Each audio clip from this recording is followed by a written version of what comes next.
आइए अब आपको मैथ का डिस्कशन करने जा रहे हैं। 30 को मैथ आपको बताने जा रहे हैं। आपका ये मैथ का टेस्ट दीजिए, अपने से भी बनाइए, हमारा यूट्यूब से जुड़िए, हमारे ऐप से जुड़िए। वीरेंद्र सर BTC ऐप हमारा है, यूट्यूब वीरेंद्र टीचिंग सेंटर है। आपको प्रतिदिन 30 को मैथ का सवाल मिलेगा। अब देखिए इस सवाल को,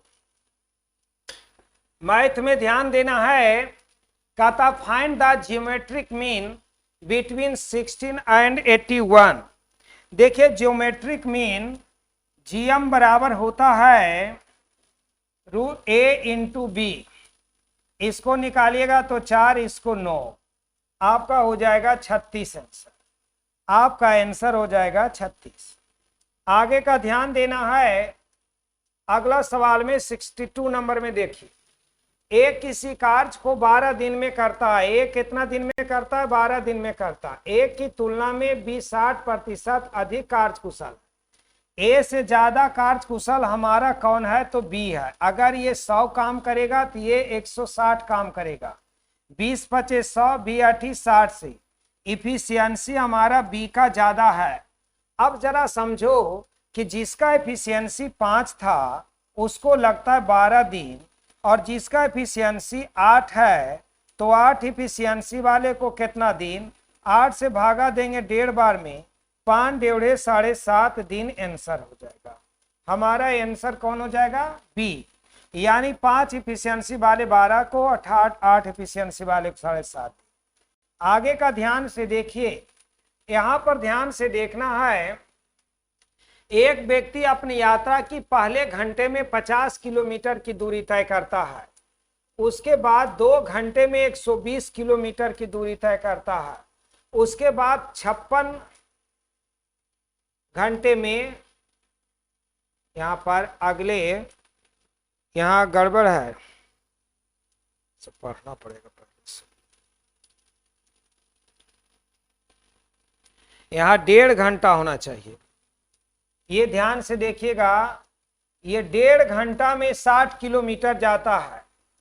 तो 1 घंटा यहां हुआ, 2 घंटा यहां हुआ और 1.5 घंटा यहां हुआ। तो टोटल औसत चाल निकालने के लिए एवरेज वेलोसिटी बराबर टोटल दूरी बटा टोटल समय होता है। ये 1.5 घंटा बना लीजिएगा। देखिए 12 120 और 6 × 5 = 11 110, तो 230 किलोमीटर गया है। 2 × 1 3 × 1 4 4.5 घंटा। 4.5 घंटा का मतलब 9/2, यानी 9 नीचे हो जाएगा। 230 × 2/9 यानी 660, 460/9। 460/9 का मतलब होता है, तो आपका बी ही उत्तर में होगा, 460/9। आंसर ये हो जाएगा। आगे का ध्यान से देखिए, जरा सा समझिएगा, ध्यान से देखना है। यहां पर चीनी के मूल्य में 20% की कमी हो गई। देखिए आप चीनी लेने के लिए गए और 120 रुपया लेकर के गए, तो 120 रुपया का 20% निकालिएगा तो आपका हो जाएगा 24 रुपया, आपको बच गया। तो 24 रुपया में 3 kg आपने ज्यादा ले लिया, तो आपको 8 kg हो गया उसका दाम। घटने के बाद, मूल्य घटने के बाद उसका जो प्राइस हुआ वह हुआ 8 रुपये किलो। आपको कहता प्रारंभिक मूल्य बताइए, तो यहां पर 20% डिस्काउंट हुआ, तो 80% दाम था, तब था 8। तो 100% का वैल्यू निकालने के लिए 8/80 × 100 करिएगा, तो 20 चौक 80, 20 × 5 100, 4 दूनी 8 10। ये देखिए आपको पूरा बेसिक बता दिए है ना। आपको यहाँ पर ध्यान देना है, 10 रुपये किलो था, उसका जो मूल्य था 10 रुपये किलो था। आइए ध्यान से देखिएगा। कहता 1 वर्ष पहले राम और श्याम में जो वेतन था 5:4 था। दोनों के वेतन पिछले वर्ष की अपेक्षा अब ये 7:8 और 4:5 के अनुपात में बढ़ी है। यदि अब दोनों के वेतनों का योग 3750 है तो इनमें से श्याम का वेतन कितना होगा। अब देखो ये और ये दोनों का बराबर करने के लिए इसमें 7 से और इसमें 5 से गुना करेंगे। ये होगा 35 और ये हो जाएगा 28, ये होगा 35 और ये होगा 40। अब देखिए ये 28 है तो इसको 28 बनाने के लिए 7 से गुना, ये 28 और 35 हो जाएगा। ये दोनों को अगर हम जोड़ेंगे तो ये हो जाएगा 75। अब 75 का वैल्यू है 3750। तो पूछता है श्याम का निकालने के लिए, श्याम का वैल्यू हमारा कितना है, श्याम का भी हमारा 35। यहाँ लिखेंगे 3750 बटा 75 गुना करेंगे 35। 75 पचे होता है 375, 35 पचे 5 पचे 25, 5 या 15 दो 17, 1750 रुपया आंसर होना चाहिए बाबू। आप इसको देखें 1750 ही आंसर हो जाएगा। आगे का ध्यान देना है, कोऑर्डिनेट का सवाल आ गया। ये हमारा x1/1 है और ये x2/2 है।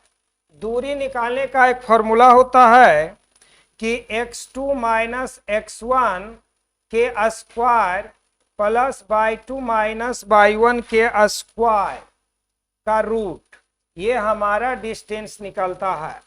x2 हमारा हो गया 4 माइनस 2 के स्क्वायर प्लस y2 हमारा हुआ 1 और माइनस 3 के स्क्वायर।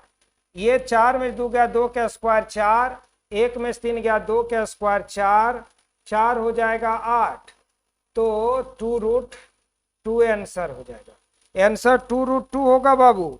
ये आंसर हमारा ये होगा, दूरी निकालने का ये फॉर्मूला। बात समझ में आ गया? आया समझ में सौरभ? आगे का ध्यान दीजिएगा, यहां पर ध्यान से देखिएगा, ऊपर ध्यान से देखिए। कहता है एक सीढ़ी ऊर्ध्वाधर दीवार के सहारे, देखिए एक दीवार है उसके सहारे एक सीढ़ी लगी हुई है और ये सीढ़ी का निचला सिरा दीवार से 3 मीटर की दूरी पर है। सीढ़ी की लंबाई बताइए, इसकी लंबाई बतानी है, जबकि सीढ़ी दीवार से 30 डिग्री का कोण बनाता है। देखिए यहाँ 30 तो यहाँ 90 हमेशा होता है, तो ये हमारा 60 होता है। आपको 30, 60 और 90 का एक रेशियो आपको सिखाए थे, 1√3 और यहाँ पर 2। देखिए यहाँ पर इसके सामने हमारा है 30, 30 का वैल्यू 1, 1 का वैल्यू 3, तो इसके सामने का दूरी बताने के लिए 2, 2 का वैल्यू क्या मीटर होगा, 6। आपका आंसर ये हो जाएगा, 6 मीटर आंसर हो जाएगा। आगे का ध्यान से देखिएगा, देखिए अगर एक कोण हमारा x है तो दूसरा 180 माइनस x होगा, क्योंकि संपूरक कोणों का योग 180 होता है, कोण के मान से दुगना है। अब यहाँ पर ध्यान देना है कि अगर इसमें 2 से गुना करेंगे तो दोनों बराबर होगा, x बराबर 360 माइनस 2x। अब x और 2x में 3x बराबर होगा 360, तो x बराबर 360 बटा 3, 12 120 हो जाएगा। x का वैल्यू हमारा क्या हो जाएगा, 120। आपको पूछता है इस कोण का माप क्या होगा, 120 डिग्री। 120 डिग्री एक होगा, दूसरा 60 डिग्री होगा। आपका आंसर होगा 120। आगे का ध्यान से देखिएगा,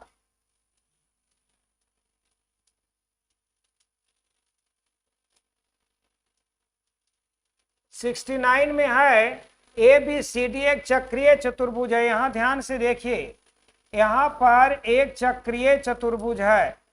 मान लीजिए ये A है, ये B है, ये C है, ये D है। आपको AD-BC भुजाएं परस्पर समानांतर हैं, AD और BC भुजा समानांतर हैं, तो AD यहां हो जाएगा, सॉरी वो बोर्ड की तरह मिटाने लग गए। यहां पर ध्यान से सुनिएगा कि ABCD एक चक्रीय चतुर्भुज है। ये ए और डी है, बी और सी है, ए डी और बी सी, ये रेखा समानांतर है। स्टॉप कर दीजिएगा। ए बी और सी डी समानांतर है। कोण ए बी सी ये हमारा 72 डिग्री है। तो बी सी डी का मान बताइए, बी सी डी इसका मान पूछता है। आप देखिएगा चक्रीय चतुर्भुज में या दो समानांतर रेखा के बाद एक तिर्यक रेखा होती है, तो ये कोण और ये कोण का योग हमारा 180 होता है। तो 72 8 80 108 डिग्री होगा। अब ये कोण और ये कोण का योग भी हमारा 180 होता है, तो ये कोण भी हमारा 108 होगा। तो यहाँ पर ध्यान देना, ये जो बी सी डी कोण हुआ ये हमारा कितना हो जाएगा, 72 डिग्री। आगे का ध्यान से देखिएगा, कहता है त्रिभुज एबीसी की भुजा एसी पर कोई बिंदु डी है। यहां पर ध्यान देना है कि ए बी और सी एक त्रिभुज है और एबीसी की भुजा पर एसी पर एक बिंदु डी है यहां, और यहां से इसको मिला देते हैं डी। पी क्यू एक्स और Y A B B C और ए डी सी डी के मध्य बिंदु है। ए बी का मध्य बिंदु यहाँ है, इसका मध्य बिंदु यहाँ है, ये और ये मिलाते तो ये पी है, ये क्यू है, इसका मध्य बिंदु यहाँ है। तो यहाँ से इसको और यहाँ से इसको मिला देते हैं, तो ये हमारा यक्स और वाई है। यहाँ पर पी एक्स और क्यू बाई, पी एक्स और क्यू बाई जो है, पी एक्स और क्यू बाई ये दोनों बराबर हो जाता है, 1:1 हो जाएगा, क्योंकि दोनों का मध्य बिंदु यहाँ, ये दोनों का मध्य बिंदु यहाँ। अब ये दोनों के बीच यहाँ ये लंबाई और ये लंबाई दोनों बराबर हो जाता है, रेशियो आपका ये हो जाएगा। आगे का ध्यान दीजिएगा, 71 नंबर में कहीं काम चल रहा है, थोड़ा डिस्टर्ब हो जाइएगा, लगता है थोड़ा बंद करिए। आगे का ध्यान देना, यदि ओ एक वृत्त का केंद्र है जिसकी त्रिज्या r है तथा ओ से दूरी पर वृत्त की जीवा ए बी है, ओ से r/2 दूरी पर जीवा ए बी है, ओ से r/2 दूरी पर वृत्त की जीवा ए बी है, तब कोण बी ए और ओ का मान क्या होगा। आप ध्यान से देखिएगा, यहां पर सबसे पहले एक काम करिए, ए बी का मान निकालने के लिए पहले ये मान निकालना जरूरी है, ये मान निकालना आपका जरूरी है। तो यहां पर ध्यान देना, बी ए ओ का मान निकालना, बी ए ओ इसका मान निकालना। तो ये हमारा लंब होता है, ये कर्ण होता है, तो लंब बटे कर्ण हमारा साइन थीटा का प्रयोग करना है। साइन थीटा बराबर लंब बटा कर्ण। तो यहां पर r/2 बटे r, तो यहां लिखेंगे कि साइन थीटा बराबर r/2 इंटू 1 बटे r। तो 1/2 साइन थीटा के लिए साइन 30 डिग्री बराबर हाफ होता है, इसलिए थीटा बराबर हमारा 30 डिग्री हो जाएगा, 30 डिग्री आंसर। साइन 30 डिग्री का मान होता है हाफ। आगे का ध्यान दीजिए, आगे का ध्यान देना है कि एक मिश्रण में 80% अम्ल है और शेष जल है। 80% और 20% का रेशियो होता है 4:1, तथा अम्ल और जल का अनुपात अब हो गया उसका 4 और 3। तो कहता है कि इस मिश्रण से कितना भाग निकाला जाए और जल उतना ही मात्रा डाल दी जाए।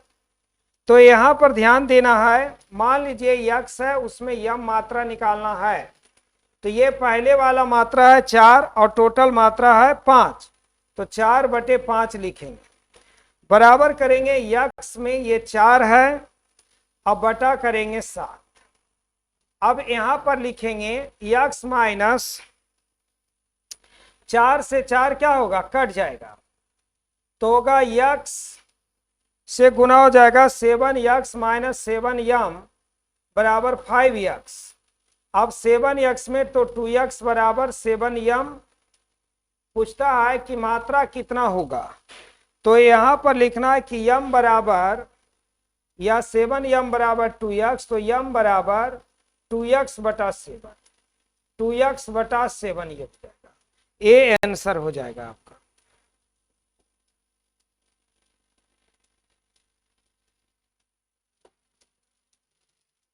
आइए ध्यान दीजिएगा, एक प्रिज्म है जिसका आधार देखिए, एक प्रिज्म बना हुआ है जो समबाहु त्रिभुज पर बना हुआ है।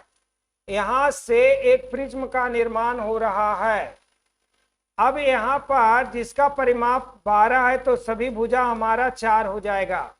यदि प्रिज्म की लंबाई 60 यानी इसका ऊंचाई हमारा 60 है, तो आयतन और संपूर्ण पृष्ठ का क्षेत्रफल ज्ञात करें। आइए ध्यान दीजिएगा, प्रिज्म का जो आयतन होता है वह आयतन होता आधार का क्षेत्रफल गुने ऊंचाई, आधार का क्षेत्रफल गुना ऊंचाई। आधार का क्षेत्रफल √3/4 इंटू भुजा के स्क्वायर, और ऊंचाई हमारा हो गया 60, तो यहाँ 6 चौक 24, 240 √3, यहां पर हो जाएगा 6 चौक 24, 240 √3। अब संपूर्ण पृष्ठ का क्षेत्रफल निकालने के लिए, संपूर्ण पृष्ठ का क्षेत्रफल निकालने के लिए आपको क्या करना है, आधार का परिमाप गुने ऊंचाई है ना, आधार का परिमाप गुने ऊंचाई, गुने ऊंचाई, आधार का परिमाप गुने ऊंचाई प्लस 2 आधार का क्षेत्रफल, प्लस 2 इंटू आधार का क्षेत्रफल लीजिएगा। तो यहां पर आधार का परिमाप हो जाता है 4 तिया 12, और 12 गुने करिएगा 60, और 2 इंटू आधार का क्षेत्रफल, तो आधार का क्षेत्रफल में √3/4 इंटू भुजा के स्क्वायर, √3/4 इंटू 4 गुने 4, तो ये हो जाएगा 12 6 72 720 और प्लस 8 √3, 720 प्लस 8 √3, यही होगा संपूर्ण पृष्ठ का क्षेत्रफल। लेकिन आयतन के बारे में तो नहीं दिया।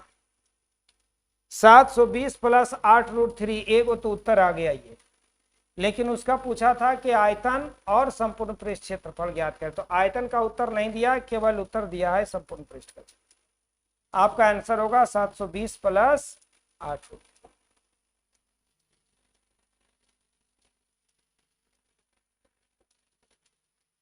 कहता एक पुस्तक विक्रेता पुस्तक को 10% के लाभ पर बेचता, उसे 4% कम मूल्य पर खरीदे और 60 पैसा अधिक मूल्य पर बेचे, तो 18.3/4% का लाभ प्राप्त होता है। तो इसमें से पुस्तक विक्रेता का लाभ क्या होगा? पहले तो 18 चौक 72 और 3 75, इसको देखिए 75/4 है ना, अब गुना करिएगा 100, 25 या 75, 25 चौका 100, 3/16, लाभ होने पर ये हो जाता 19/16। पहले 10% के लाभ पर खरीदता है तो 10% का वैल्यू 1/10।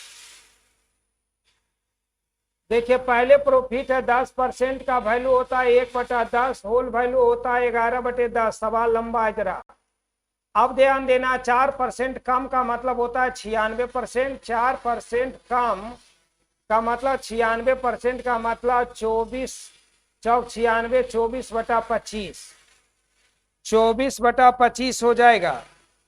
अब यहां पर ध्यान देना है, पहले 11/10 पर खरीदा और उसके बाद 24/25 सीपी है, उसमें सीधा गुना करेंगे, इसको घटा लेंगे, अंतर हमारा कितना पैसा 60 पैसा निकलेगा, 60 पैसा निकलेगा, 0.60 इसको बोलते हैं 60 पैसा।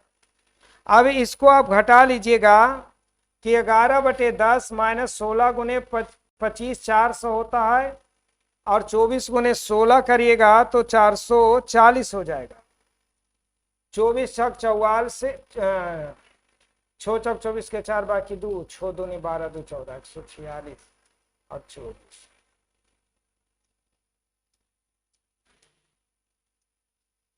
तो यहां पर 24 गुने 19 करिएगा तो कितना हो जाएगा?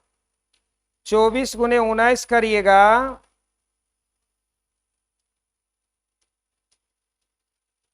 तो 456 हो जाएगा और बराबर होगा 60 पैसा। इतना को आप कैलकुलेट कर लीजिएगा तो आपका आंसर आ जाएगा कितना? एलसीएम ले लीजिए 400, 10 से भागा दीजिएगा तो कटेगा कितना बार में? 40 बार में।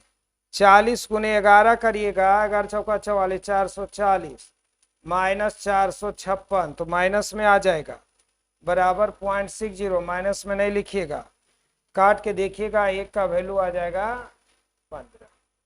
ये आंसर ये हो जाएगा। बस इतना आप कर लीजिएगा, इतना कैलकुलेट कर लेने पर आपका आ जाएगा। आगे का ध्यान दीजिए, किसी क्रिकेटर का 40 पारियों के बल्लेबाजी का औसत रन 50 है। 40 का औसत 50 बराबर कितना बनेगा? 2000 रन। उसने हाईएस्ट और लोएस्ट का अंतर बताया, हाईएस्ट माइनस लोएस्ट का अंतर 172। जब ये दोनों पारी को कहता उसके अधिकतम रन उसके न्यूनतम रनों से 172 रन अधिक है, ये दोनों पारी को जब हटा देते हैं तो 38 पारियों का औसत होता 48, यानी 1824 हो जाता है। अब ये ध्यान देना है कि हाईएस्ट प्लस लोएस्ट का वैल्यू निकालने के लिए घटा दीजिएगा तो 176 हो जाएगा, ये कट जाएगा, 2h बराबर हो जाएगा 6 2 8 714, 4 बाकी बचेगा 1 1 2 1 3, तो h बराबर हमारा हो जाएगा 348 बटा 2, तो 172। उसका सर्वाधिक रन कितना है? 172। खिलाड़ी का अधिकतम रन कितना होगा? 4, 174। ये आंसर होगा हाईएस्ट और लोएस्ट का वैल्यू।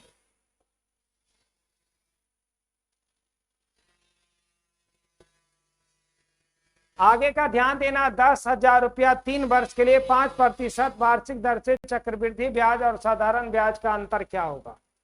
देखिए भाई, रेट अगर 5% है, टाइम अगर 3 साल है, तो CI हमारा होता है 15.76 और SI होता है 15%। अंतर हमारा होता है 0.625%। तो 10,000 रुपया का 0.7625% निकालोगे तो नीचे 4 गो और 0 बैठेगा, ये 4 0 से 4 0 खत्म हो जाएगा, 76 पॉइंट हो जाएगा 25। ये आंसर हो जाएगा 76.25 आंसर हो जाएगा। आगे का ध्यान से देखिएगा, ये आपका फिर सवाल आ गया कोऑर्डिनेट का, तो यहां पर ध्यान से देखिएगा, सवाल में कुछ गड़बड़ी है। ये देखो 6x नहीं 6x का स्क्वायर, यहां देखते रहिए जरा विद्यार्थी जी, ये सब चीज पर को पढ़ना पड़ेगा आपको। 3 - 7x प्लस 6x स्क्वायर बराबर 0 के मूलों का गुणनफल, अल्फा इंटू बीटा बराबर होता है c बटा a। देखो c हमारा ये होगा, a हमारा ये होगा, तो 3 बटा होगा 6, काटिएगा तो 2, 1 बटा 2 आपका आंसर होगा, जो ऑप्शन नंबर बी में मूलों का गुणनफल c बटा a होता। आगे का ध्यान से देखिएगा, कहता है कि घटाने पर 3 से विभाजित हो जाना चाहिए, परंतु 9 से विभाज्य नहीं होना चाहिए। आपको इसमें कौन ऐसी संख्या घटाएंगे जो 3 से कटना चाहिए लेकिन 9 से नहीं कटना चाहिए, है ना? तो आपको दिमाग लगाना होगा कि कौन ऐसी संख्या। देखो, सबसे पहले 3 से कटने का नियम है कि संख्या का योग 3 से कट जाना चाहिए। तो 6 2 8 4 12 8 20 21 21 2 23 23 5 23 5 28 1 29 30 37 हुआ, और 37 में से अगर हम 4 घटा देते हैं तो ये हो जाता है कितना? 33, और ये 33 देखो 9 से नहीं कटेगा लेकिन 3 से कट जाएगा, तो यहाँ पर भाई ये दिमाग लगा लेना, सी हो जाएगा उत्तर। आगे का ध्यान देना है, यहां पर ध्यान से देखिए, एक व्यापारी के पास 300 लीटर नारियल का तेल, 330 लीटर मूंगफली का तेल, 300, 330 और 420 लीटर सूरजमुखी का तेल अब उनको समान आयतन वाले पात्रों में संचित करना चाहता है। पहले इसका HCF निकाल लेना। इसका HCF अगर निकालोगे तो आएगा कितना, 30।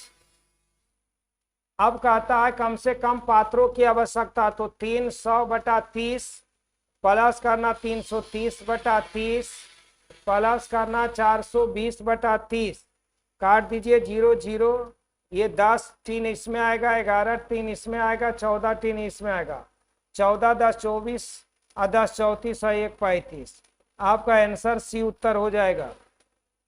आगे का ध्यान देना, ये तो आपको बनाने लायक है, आप इसको बना लीजिएगा। 4.1/6 आंसर हो जाएगा, 4.1/6 आंसर हो जाएगा। आपका आंसर ये हो जाएगा।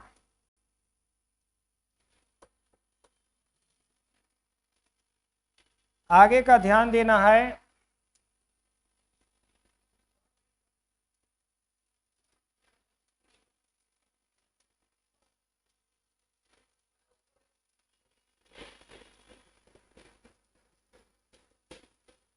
अच्छा देखिए, एक किसान ने अपनी n गाय को झुंड को अपने 4 बेटों में इस प्रकार बांटता है कि पहले बेटा को 1/2 झुंड देता है, दूसरे को 1/4 देता है, तीसरे को 1/5 देता है, चौथे को 7 गाय मिलती है। तो चौथा को निकालने के लिए 1 में से इतना घटा देना, तो टोटल गाय निकल जाएगा। पहले हो जाएगा यहाँ पर 4 और 2 6, नहीं 2 दूनी 4, तो कहे 2 2 1 3, 3/4, अब प्लस होगा 1/5, तो 5 और 4 9/20, तो 1 में से 9/3 9/20 को घटा देते हैं, तो 11/20, 11/20 जो बचा वो दे दिया किसको, है ने,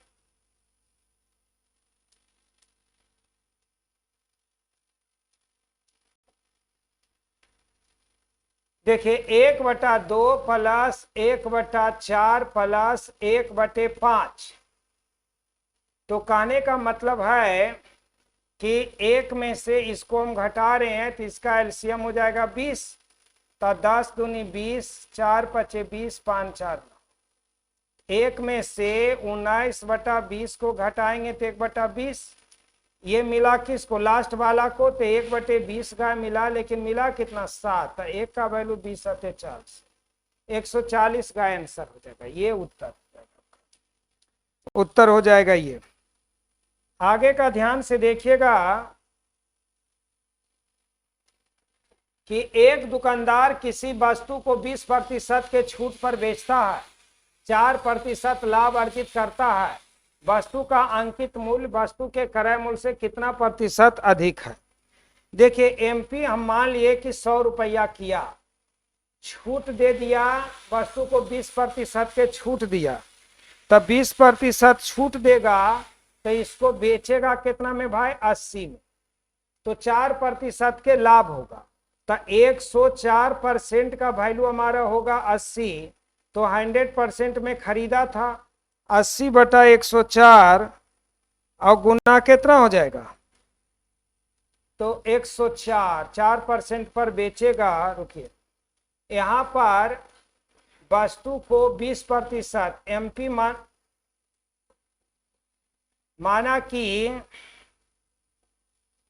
एमपी हमारा अंकित मूल्य हुआ हमारा 100 रुपया, 100 रुपया हमने अंकित कर लिया, 20% डिस्काउंट पर हम बेचते हैं, हम एसपी किया उसको कितना में, तो 80 रुपया में, और 80 रुपया करने से हमारा लाभ कितना हो गया, 4 रुपया, छूट दिए 20%, तब 4% का लाभ अर्जित करता, यानी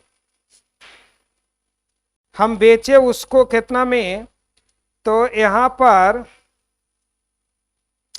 4%। एक दुकानदार किसी वस्तु को 20% की छूट पर बेचता है, उसको बेचता है 20% के डिस्काउंट पर।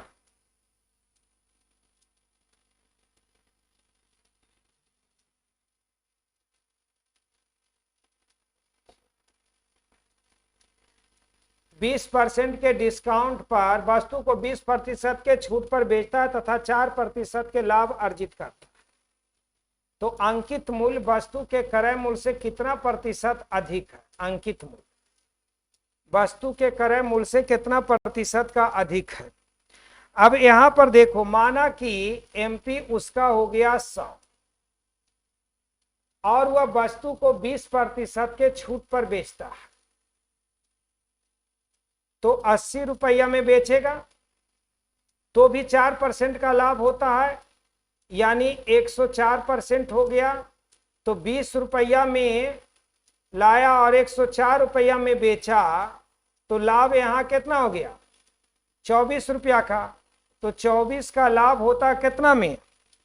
80 रुपया पर, और गुना करेंगे 100, तो 20 चौक 80, 20 पचे 100, 4 से 6 बार में 30%।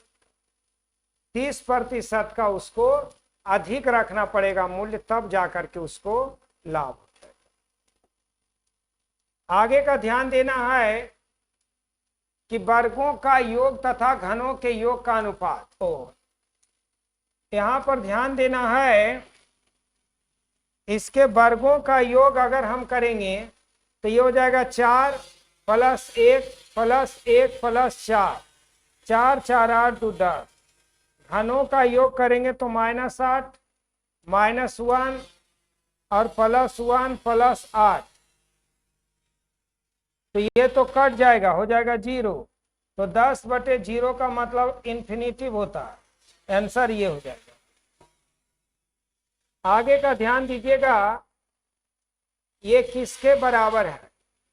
आप ध्यान से देखिए, जैसे इसको उलट दीजिएगा पावर 2 हो जाएगा, 2 के पावर 2 हो जाएगा, 4 के पावर 2 होगा। 4 × 4 × 16, 16 16 256, 256 होना चाहिए। 16 16 256। आपको ध्यान देना है,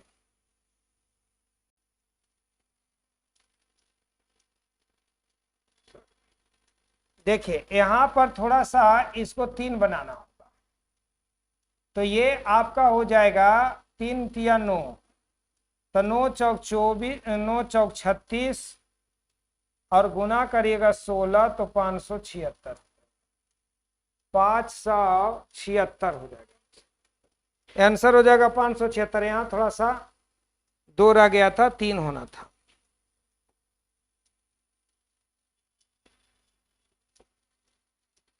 आगे का ध्यान से देखिए,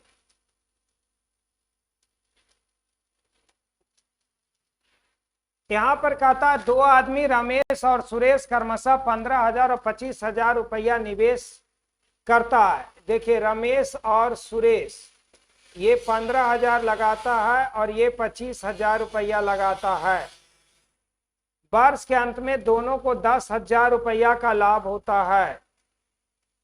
इसका 12% अगर निकालिएगा तो हो जाएगा 1200।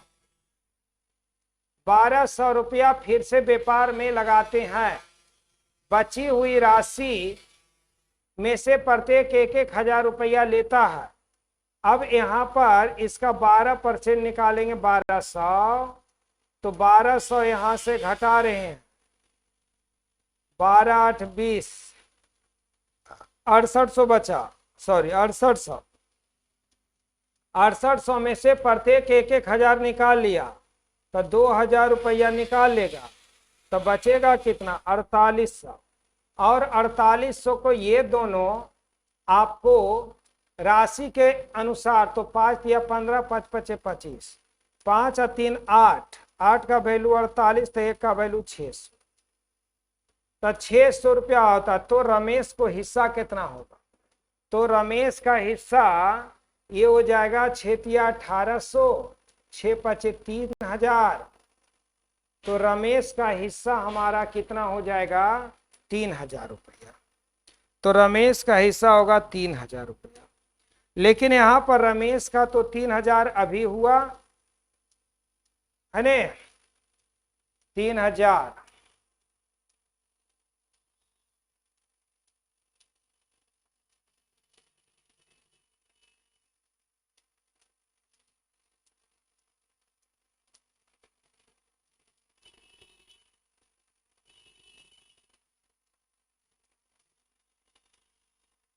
कहता है कि 12% व्यापार में लगाते, फिर बची राशि को में से प्रत्येक 1,000 रुपया ले लेता है।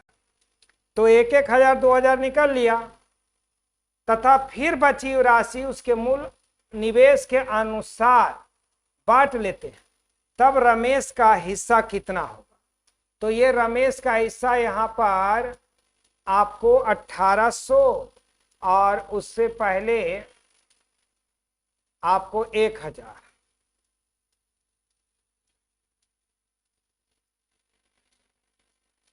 अट्ठाईस। तो रमेश का हिस्सा कितना होगा? रमेश के बाद ये सुरेश, तो रमेश का हिस्सा कितना होगा?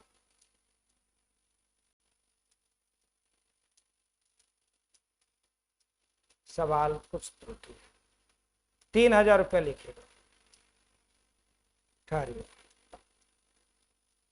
ध्यान से सुनिएगा। दो आदमी रमेश और सुरेश है, ये रमेश है और ये सुरेश है। ये लगाया था 15,000 और ये लगाया था 2500, ठीक है। 1500 और 2500 रुपया लगा करके 25,000 लगा करके एक बिजनेस को स्टार्ट किया। इसके 3 जीरो से इसके 3 जीरो को काट दिए तो 5 या 15, 5×5 25 रेशियो। वर्ष के अंत में दोनों को 10,000 रुपया का लाभ होता। वे अपने लाभ का 12% फिर से व्यापार में लगा देते हैं।